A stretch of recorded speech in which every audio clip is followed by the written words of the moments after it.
இன்றைய டிஎஸ்பி, உங்களை 17 வருடமாக நிழலாக தொடர்ந்து வருவன்.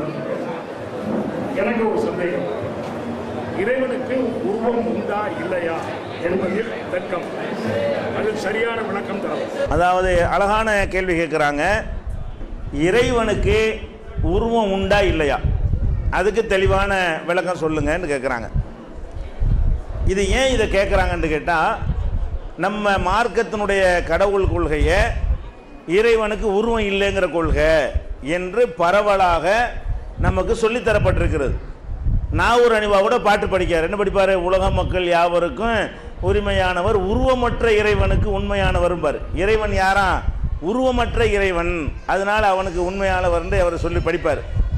அப்போ இறைவன்டா யாருன்னு கேட்டால், அது ஒரு சூப்பர் பவர் சக்தி அப்படிங்கிற மாதிரி என்ன செய்வாங்க, சில வியாக்கியானங்கள்லாம் கொடுப்பாங்க.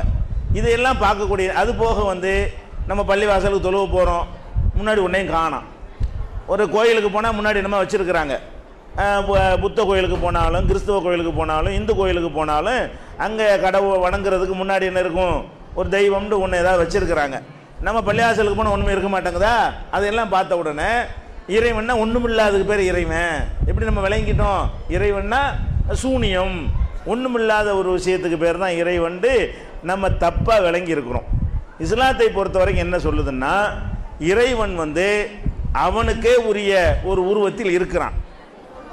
உருவமே இல்லாத சூனியம் அல்ல இறைவன். சூனியம் நினைக்கிறதுனால தான் இறைவனை பற்றி பயப்பட மாட்டேங்கிறோம்.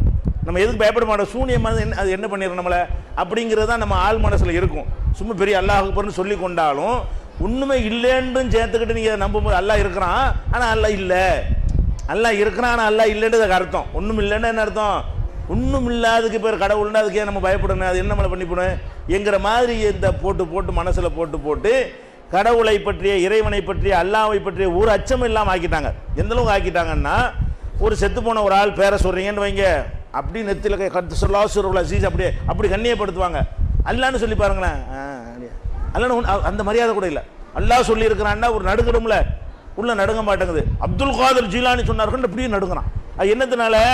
அப்துல் காதர்னு ஒரு ஆள் இருக்கிறாரு, அல்லாண்டா ஒன்றும் இல்லை, இல்லாததுக்கு நான் பயப்படணுங்கிற மாதிரி மனிதர்களுடைய எண்ணத்தில் இரையச்சம் நழுவி போனதுக்கு, இரையச்சம் இல்லாமல் போனதுக்கெல்லாம் இதுதான் காரணம். இஸ்லாத்தில் என்ன சொல்லப்பட்டிருக்கிறது? இப்போ மூசா நபி அல்லாஹ் என்ன செஞ்சான்? தூரு சீனா மலைக்கு கூப்பிட்றான். என்ன செய்யறான்? நான் தான் உன் இறைவன், இன்னனி அனல்லா, நான் தான் உன் இறைவன் என்று சொல்லி மூசா நபிட்டு அல்லாஹ் பேசுகிறான். அப்போ மூசா நபி என்ன செய்கிறாங்கன்னு கேட்டால், ரப்பி அருணி அங்குரு இலைக்க, இறைவா உன்னைய பார்க்கணும் எனக்கு காட்டுங்கிறார். ஒன்றுமில்ல, எப்படி பார்க்க முடியும்? மூசா நபி என்ன கேட்குறாங்க அல்லாஹ்விடத்தில்? ரப்பி அருணி அங்குரு இலைக்க, நான் உன்னைய பார்க்கவே, சத்தம் கேட்கறது, உன்னைய கண்ணால் பார்க்கணும் என்று கேட்குறாங்க. அப்போ அல்லாஹ் என்ன செய்கிறான்னா, லன் தராணி, என்னை நீ பார்க்க முடியாது, ஆனால் ஒன்று செய்யி, உலாக்கின் உள்நுறு இலல் ஜபல், அதோ இருக்கிற அந்த மலையை பார், அந்த மலைக்கு என்னைய காட்டுறேன், உனக்கு காட்டாம என்னை பார்க்க நினைக்கிறீல்ல, என்னைய பார்த்தா நீ தாங்க மாட்ட, அந்த பவர் உன் கண்ணுக்கு கிடையாது, அந்த மலைக்கு என்னை நான் காட்டுறேன், அந்த மலை அந்த இடத்துல இருக்கான்னு பாரு. அல்லாஹ் அப்படி சொல்றான், உலாக்கின் உள்நுறு இலல் ஜபல், அந்த மலையை பார்.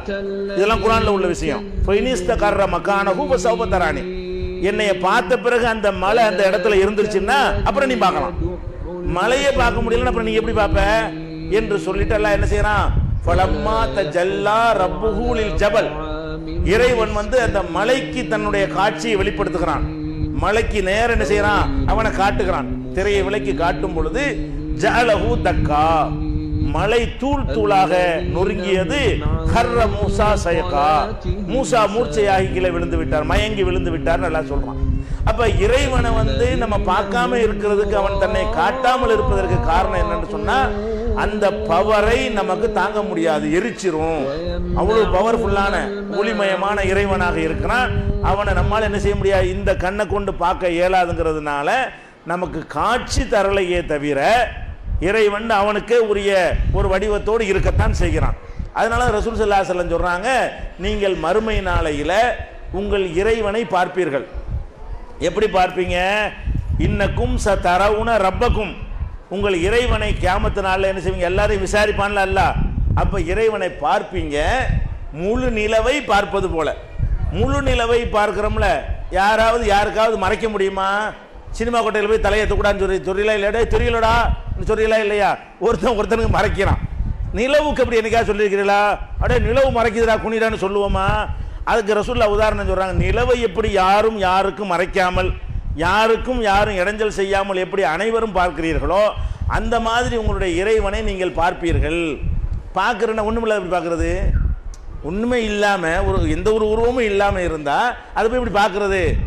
கரண்ட்டை பார்க்க இயலுமா? ஒன்றுமில்ல காற்றை பார்க்க இயலுமா? ஆனால் பார்ப்பீங்கன்னு வந்தாலும் என்ன அர்த்தம்? பார்க்கறதுக்குரிய விஷயம் இருக்குன்னு தானே அர்த்தம். இந்த கண்ணை கொண்டு பார்க்க இயலாது, திரும்பி எழுப்பி வேற கண்ணை எல்லாம் தந்துடுவான். அப்போ இறைவனை பார்க்கக்கூடிய பவர் உள்ளதாக நம்முடைய என்ன நம்ம சாவ மாட்டோம்ல. திருப்பி எல்லாம் எழுப்பிட்டான்னா நமக்கு மூத்து கிடையாது, அழிவு இல்லை. அந்த உடம்பு, அந்த பவர், அந்த பார்வை, அந்த கண்ணு எல்லாம் வேற. அந்த மாதிரி படைப்பாக நம்ம ஆன பிறகு இறைவனையும் பார்க்கலாம், எவ்வளோ பெரிய பவரையும் பார்க்கலாம். அது மாதிரி நமக்கு வேற உடம்பெல்லாம் தந்து இப்போ காட்டுறான் தண்ணி. அப்போ நீங்கள் பார்ப்பீங்க. இப்போ இந்த உலகத்தில் உள்ள உடம்பை வைத்து நீங்கள் பார்க்க முடியாது. இப்படி நம்ம என்ன செய்கிறோம்? அதை பார்க்குறோம். அதே மாதிரி அல்லாஹ் இப்போ ஆதம் அலைஹிஸ்ஸலாத்தை படைச்சதை சொல்கிறான். நான் படைச்சேன்னு சொன்னால் போதும். அது எப்படி சொல்கிறான்னு கேட்டால், மா மனாக்க அன் தஸ்ஜுத லிமா ஹலக்து பி யதைய. இப்லீஸை பார்த்து அல்லாஹ் கேட்குறான், என்னுடைய 2 கையால் நான் இவரை படைத்திருக்கிறேன், இவருக்கு ஏன் நீ பணியை மறுக்கிறாய்ங்கிறான். 2 கை ஒன்றும் இல்லாததுக்கு 2 கை இல்லாமல் இருக்கேன். ஒன்றுமே இல்லைன்னா அதுக்கு கை இல்லாமல் இருக்கேன். அல்லாஹ் எப்படி கேட்குறான்? என்னுடைய 2 கைகளால் நான் யாரை படைத்திருக்கிறேனோ அந்த ஆதமுக்கு நீ ஏன் பணியை மறுக்கிறாய் என்று இப்லீஸ் இடத்திலே கேட்ட செய்தியை அல்லாஹ் என்ன செய்யறான்? குர்ஆன்ல சொல்லி காட்டுகிறான். அப்போ இது மாதிரி நிறைய சம்பவம். மறுமை நாளில் விசாரணை இருக்கு இல்லையா? மறுமை நாளில் விசாரணை இருக்கும் பொழுது எல்லாரும் கூடி நிற்போம், மக்கள்லாம் காத்துக்கிட்டு இருப்பாங்க. அப்போ குர்ஆன் என்ன சொல்லுகிறதுனா, வஜாஅ ரப்புக வல் மலக்கு சஃபன் சஃபா, மலக்குமார்கள் அணிவகுக்க உன்னுடைய இறைவன் வருவான். ஒல் மலக்கு சஃபன் சஃபா, மலக்குகளா சஃபு சஃபாக அணிவகுத்து, மலக்குகள்லாம் பின்னாடி அணிவகுக்க அப்படி கம்பீரமாக உன்னுடைய இறைவன் வருவான். வருவான்னால என்ன அர்த்தம்? ஒன்றும் இல்லாத இப்படி வரும். மலக்குகள்லாம் அணிவகுக்க இப்படி வரும். அப்போ இறைவன் அவனுக்கே உரிய ஒரு அழகான வடிவத்தில் என்ன செய்யறான்? இருக்கிறான். இன்னும் சொல்ல போனால் நபிகள் நாயகம் ஸல்லல்லாஹு அலைஹி வஸல்லம் சொல்றாங்க, ஹலகல்லாஹு ஆதம அலா சூரத்திஹி, ஆதம் அலைஹிஸ்ஸலாத்தை அல்லாஹ் தன் சாயலில் படைத்தான். அவனுக்கு ஒரு சாயல் இல்லாமல் இப்படி படைச்சிருக்க முடியும்? எத்தனை படைப்புகள்லாம் இருக்கிறது. இந்த மாதிரி செங்குத்தான ஒரு படைப்பு நம்ம மட்டும்தான் இருக்கிறோம். இப்படி செங்குத்தா நிற்கக்கூடிய படைப்பு, மற்றெல்லாம் குனிஞ்சுக்கிட்டு 4 காலில் அப்படியான ஒரு படைப்பாக இருக்கும். நேர நிற்கக்கூடிய ஒரு படைப்பு யார் மட்டும்தான்? மனிதன் மட்டும்தான். இந்த இதே மாதிரி சைஸ் இல்லை, இந்த மாதிரி நினைச்சிடக்கூடாது. தன் சாயலில் படைத்தானே அர்த்தம். இந்த மாதிரி டைப்பில் பிரம்மாண்டமா அவனுக்கே உரிய அளவுக்கு அவன் பிரம்மாண்டமான ஒரு தோற்றத்தில் இருப்பான். ஆனால் அல்லாஹ் தன்னுடைய சாயலில் படைத்தான் என்று ரசூலுல்லாஹ் எதுக்கு சொன்னாங்க? அவனுக்கு ஒரு சாயல் இருக்க போய் தானே சொல்றாங்க. அப்படியான ஆதாரங்களை பார்க்கிறோம். இறைவனுக்கு ஒண்ணுமே இல்லைன்னு சொல்றாங்களா? அதுக்கு எந்த ஆதாரமும் கிடையாது. இறைவன் அவனுக்கே உரிய உருவத்திலையும் அரிசில இருக்கிறான். அரிச மலக்குகள் சுமந்திருப்பார்கள். யஹ்மிலு அர்ஷ ரப்பிக்க ஃபௌகஹும் யௌமைதின் சமானியா, 8 வானவர்கள் அந்த அரிசை சுமந்து வருவார்கள் என்றெல்லாம் குர்ஆன்ல சொல்லப்பட்டிருக்கிறது. உண்மை இல்லாதவனுக்கு எதுக்கு அரிசி? அர் ரஹ்மானு அல் அர்ஷிஸ்தவா, ரஹ்மான் அரிசின் மீது இருக்கிறான். அரிசின்னா ஒரு சிம்மாசனம், ராஜாக்கள் அமர்வதற்கு ஒரு ஆசனம் மாதிரி வைத்திருப்பாங்க இல்லையா? அது மாதிரி அல்லாஹ் தனக்காக வைத்துக் கொண்ட ஒரு ஆசனத்துக்கு பேர் என்னது? அரிசி. அந்த அரசின் மீது இறைவன் இருக்கிறான்டால என்ன அர்த்தம்? ஒண்ணுமே இல்லாத ஒரு பவரா இருந்து அது ஒன்றில் இருக்கிறான் நம்ம சொல்ல முடியும்.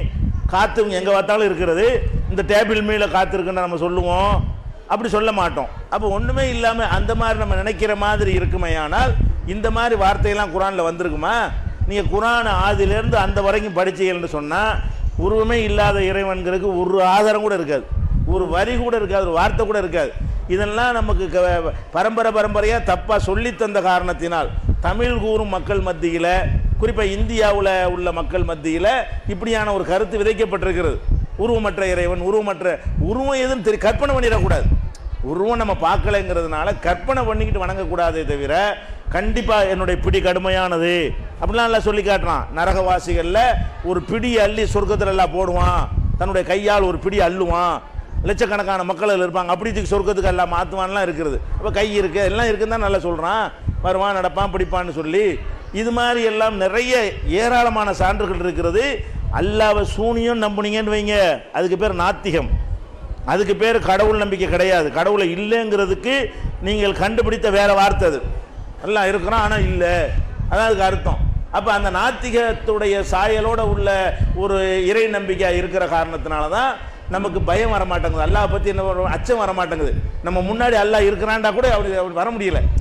முன்னாடி அவுலியா தர்கா கிட்ட நிற்கும் ஒரு பயம் வருதுல்ல, கபராச்சும் கிடக்குதா இல்லையா, அவரை நம்ம பார்க்காட்டா கூட ஒரு கபரையாச்சும் பார்க்குறோமா இல்லையா, அப்போ வரக்கூடிய ஒருத்தனுக்கு வரக்கூடிய ஒரு மரியாதையும் ஒரு அச்சமும் கூட பள்ளிவாசல் நின்று அல்லாஹ் என் முன்னாடி பார்த்து கொண்டிருக்கிறாங்க போதே என்ன செய்யறது, அவன் எப்படி பார்ப்பான், ஒன்றும் இல்லை, எப்படி பார்ப்பான், பார்க்குறான்னு ஒரு பக்கம் சொல்லிக்கொண்டு அதான் ஒன்றும் இல்லையா என்னத்தை பார்க்க போகிறான் அப்படிங்கிறது உள் மனசில் வந்துடுது. அதனால தான் நிறைய தப்பு செய்கிறோம். நிறைய ரசூல் ஸல்லல்லாஹு அலைஹி வஸல்லம் உருவாக்கின சமுதாயத்துக்கு இந்த நம்பிக்கையை ஊட்டினதுனால தான் அவங்கள்ட்ட தவறுகள் குறைவாக இருந்தது. அப்போ அந்த மாதிரி நீங்கள் இறைவனை உருவமற்றவன் நீங்கள் நினைக்கக்கூடாது. இறைவனுக்கு உருவம் உண்டாங்கிற ஒரு தலைப்பில் இல்லைன்னு ஒரு சாரார் சொல்லிக்கொண்டு வியாக்கியானம் கொடுத்து கொண்டிருந்தார்கள். அவர்களோடு விவாதம் எல்லாம் நடத்தி இருக்கிறோம். அதில் நிறைய ஆதாரங்களையும் சான்றுகளையும் அந்த விவாதத்தில் எடுத்து வைத்திருக்கிறோம். கூடுதல் விவரத்திற்கு இறைவனுக்கு உருவம் உண்டா என்ற தலைப்பில் நம்ம நடத்தின விவாதத்தை நீங்கள் பார்த்து அதிகமாக தெரிந்து கொள்ளலாம்.